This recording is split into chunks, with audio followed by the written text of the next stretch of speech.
quando eu era pequeno, ou melhor, pequeno ainda sou, né? Tenho 1,75 m de altura. Mas quando eu era criança,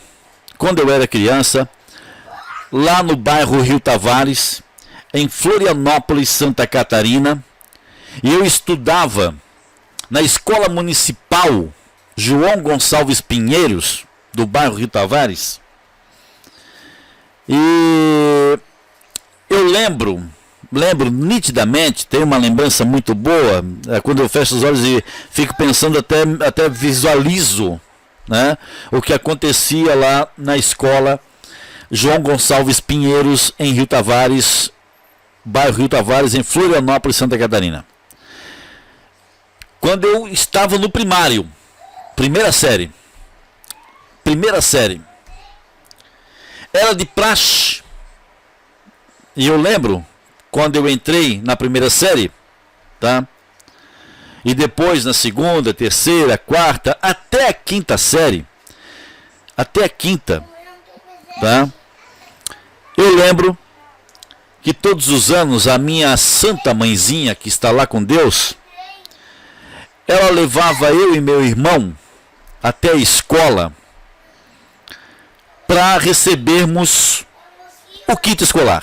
Lá naquela época, eu acho que era 70 e alguma coisa, década de 70, tá? Década de 70. Eu ia lá, mas o meu irmão e a minha mãe, para recebermos o kit escolar. E o bairro Rio Tavares, naquela época, as famílias eram realmente muito humildes. Meu pai era pescador, vivia da pesca, né? Meu pai, de coração, que me adotou com 2 anos de idade, ele era pescador, vivia da pesca. Nós éramos e somos até hoje, uma família humilde. Mas eu lembro que desde aquela época, eu recebia o kit escolar, e não era só o kit, não. Eu recebia caderno, alguns cadernos, recebia livro naquela época era um só, tá? Até eu lembro que naquele livro tinha a musiquinha do Se Essa Rua Fosse Minha, né? Que foi muito tema no primeiro ano, aquela música Se Essa Rua Fosse Minha. Acho que o nome é esse, né? Não sei, não lembro se o nome é esse. E aí nós recebíamos cadernos, eram 3, 4 cadernos, recebíamos um livro, recebíamos 2 lápis, 2 borrachas e 2 réguas e um apontador. Era isso que nós recebíamos no kit escolar lá naquela época, década de 70, em Florianópolis, Santa Catarina. Recebíamos também, e eu acho que tem gente que vai lembrar do que eu vou falar agora, recebíamos também o uniforme, ou melhor, o material para que fosse confeccionado o uniforme escolar. Camisa branca, calça azul marinho, e a mãe recebia os retalhos lá, né? Tem aqueles, recebia não a camisa pronta, não a calça pronta, mas recebia o material para fazer a camisa e a calça. Todos recebiam assim. Cada aluno, dependendo do seu tamanho, recebia ali uma quantidade para fazer a camisa. Tinha uma pessoa lá que media o aluno e tal, e já não sei se era um alfaiate, o que era, da prefeitura, não sei o que era, mas recebíamos o uniforme escolar dessa forma. Aí a mãe falava com uma costureira lá, naquela época todo mundo muito unido, um ajudava o outro, tá? E ela fazia os uniformes, ia na costureira, provava. E eu me lembro bem quem é a costureira, acho que ela é viva até hoje, acho que é a Rosa, era a costureira, era a Rosa, né? O nome é Rosa, que é uma mulher muito gentil, e fazia lá os uniformes. Antes do começo das aulas, a gente ia na costureira e ia buscar o uniforme, camisa branca, aí fazia uma de manga curta, outra de manga longa, tá? E calça jeans, calça azul marinho, de um material que parecia um tergal assim, azul marinho. E não era só isso, não era só isso, veja bem, naquela época, década de 70, em Florianópolis, Santa Catarina, bairro Rio Tavares, Escola João Gonçalves Pinheiros, nós já recebíamos o kit de material escolar da época, né? Da época, e o uniforme. E tinha mais um detalhe, recebíamos uma conga, Você lembra da conga? Era um calçado muito confortável para a época, né? Nós recebíamos a conga, tá? Recebíamos a conga. E quando começavam as aulas, todos os alunos iam para a escola com camisa branca, calça azul marinho, meia branca ou preta e conga. A conga. Eu acho que as pessoas lembram o que era conga. Era um calçado azul marinho, né? Azul marinho com uma pontinha ali. Tinha a parte do bico ali que era feito com uma borracha sintética. E que todo mundo usava conga, gente. Aquela conga, durava em torno de uns 6 meses, mais ou menos, porque eu era jogador de futsal, né? Nós jogávamos futsal, basquete e handebol. Então eu jogava futsal, basquete e handebol. Então eu chegava no colégio mais cedo para jogar handebol, para jogar basquete ou futsal. E a conga não aguentava a quadra de concreto.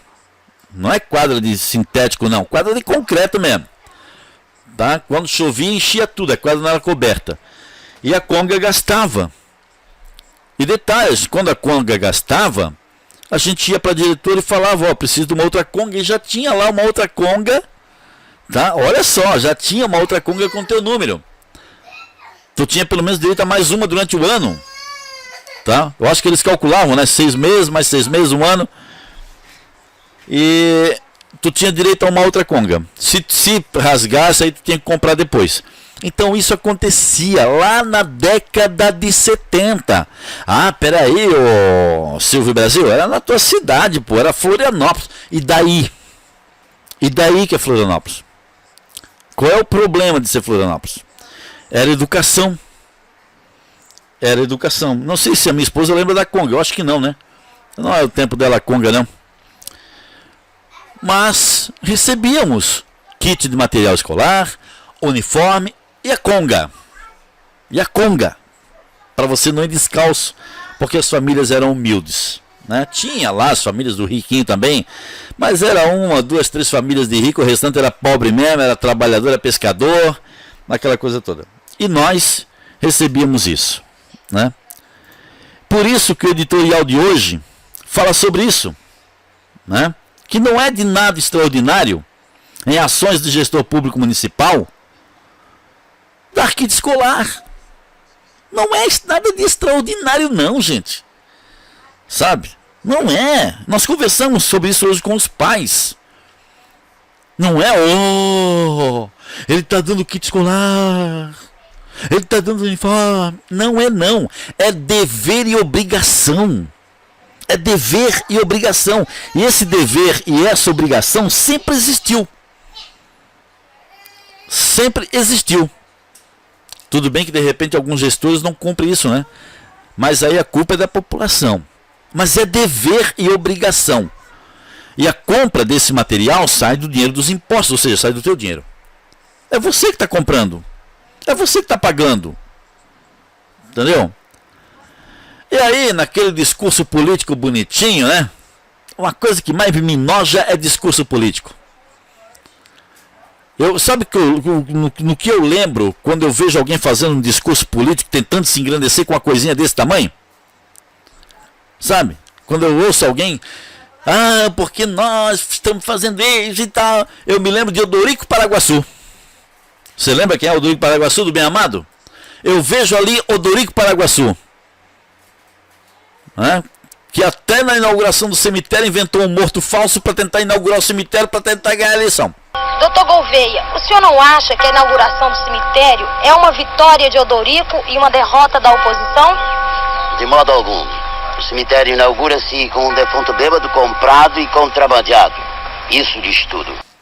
Então sempre quando eu vejo alguém fazer discurso político, eu me lembro, Odorico Paraguaçu. E eu queria que a comunidade tivesse essa mesma lembrança. De Odorico Paraguaçu.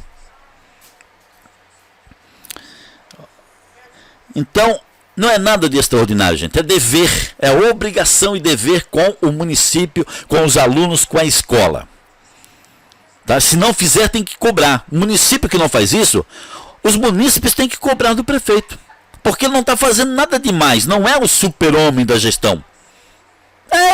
obrigação dele, é dever dele, principalmente se prometeu em campanha, tem que cumprir.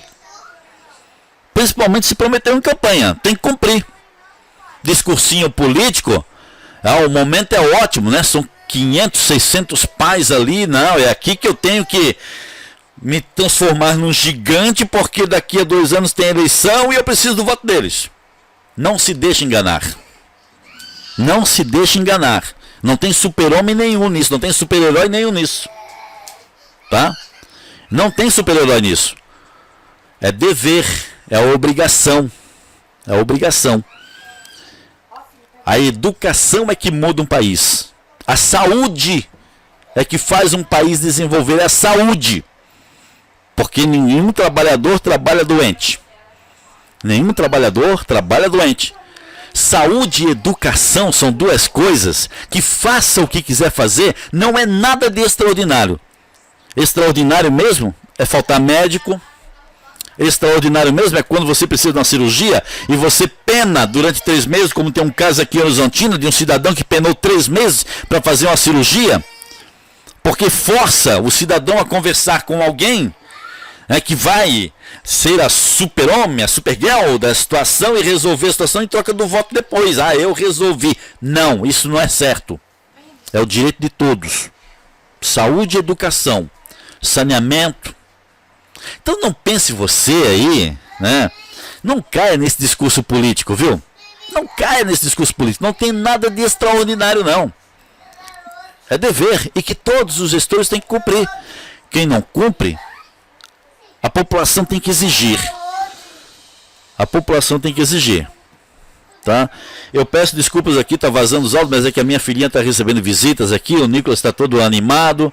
Peço desculpas. Estão passando aqui por mim aqui e me olhando, né? Eu falando.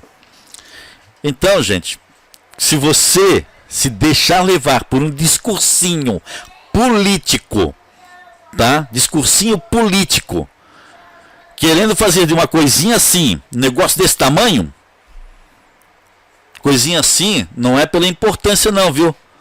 É importante, mas é o dever, é a obrigação, o dinheiro é seu, tem que ter.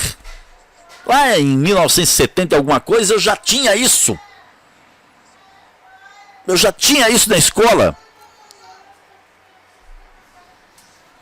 Eu, inclusive, algumas vezes vinha pasta, né? Não era nem mochila, não era pasta que vinha lá. A gente ligava até uma pastinha para levar o material. O material vinha dentro de uma pastinha, inclusive, às vezes. Tá? Então, se você se deixar levar por um discurso político de lábia, você está ferrado. Não se deixe enganar. Isso é dever, é obrigação. Discurso político, para alguns parece bonito, né? Para mim é Odorico Paraguaçu. Odorico Paraguaçu.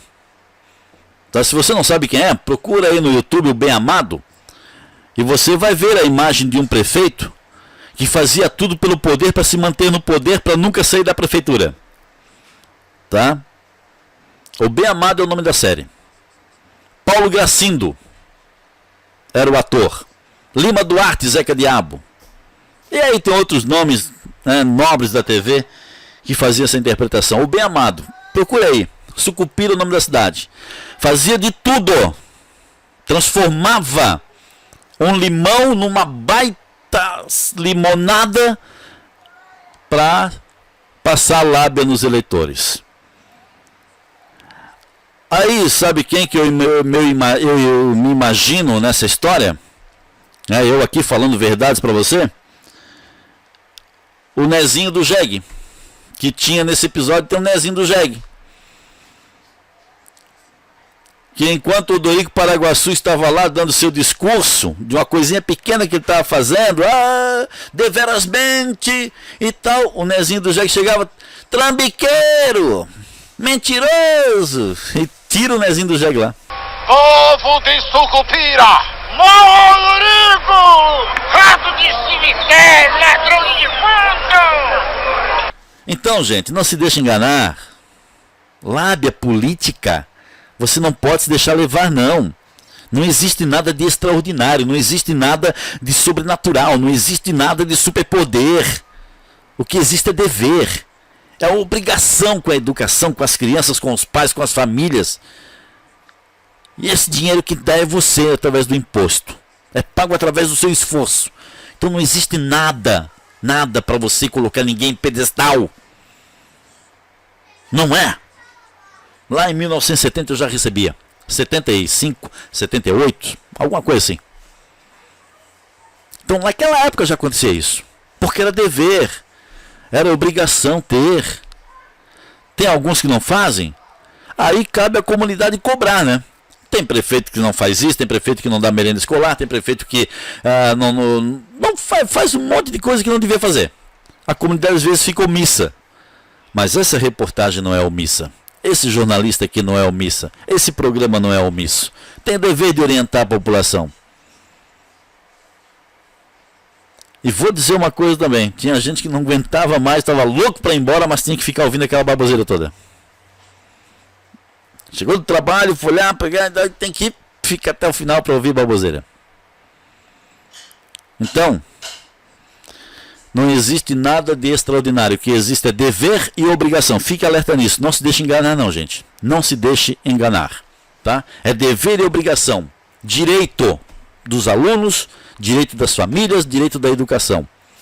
Porque o que faz um país desenvolver é a educação e a saúde.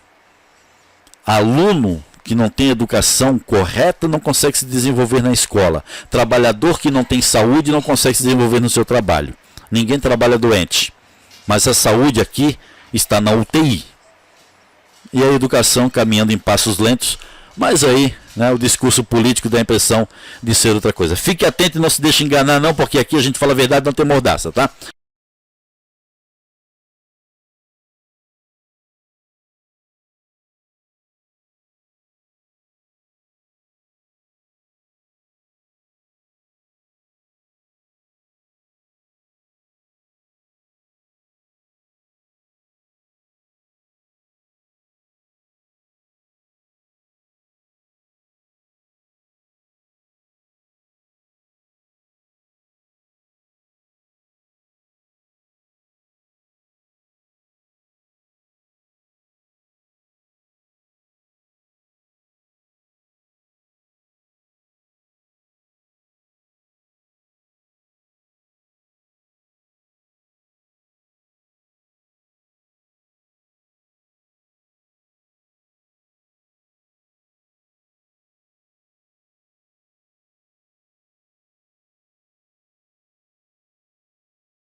Povo de Sucupira!